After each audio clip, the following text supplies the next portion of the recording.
I am on a continued learning journey of separating actual peptide science from peptide hype. And in the spirit of learning in public, I am taking you all along the ride with me. So in the last video, we talked about what peptides are. The peptide pyramid that I'm about to explain to you represents my level of concern. The further down we go, the more I get concerned. So at the top, we have FDA approved peptide medications. Peptide medications have been studied for years. They've been specifically reviewed for safety, dosage, all the stuff that you want to see in an approved medication. It doesn't mean they're perfect. No medication is, but it means we have more confidence in the risk versus benefit profile of the medication because we have the studies to back it up. Next, you have the compounded peptide products, which means that they are using an active ingredient, the peptide, but they are creating it in maybe a different form, or they are creating it at a different strength. Legal and appropriate compounding plays a legitimate role in healthcare. So compounded medications are not inherently bad, but there's more risk involved in the compounding process. And so when you are taking a compounded medication,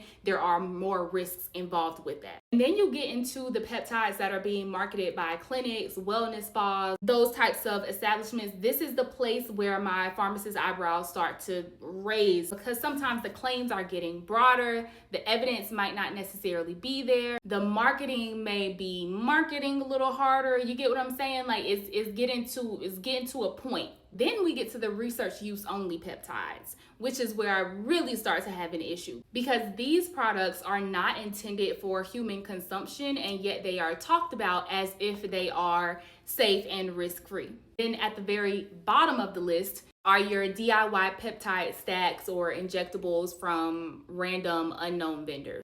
This is where my concern is the highest, because now we have a tremendous amount of unanswered questions and unvalidated answers about what is in the product, what appropriate dosing looks like, what the risks are, who's responsible for any side effects that you might experience, all types of questions. So the point of laying out this here is to drive home the point that not all peptides are equally risky. And the farther down this pyramid you go, the more unanswered questions you have and the more unknown risk there may be.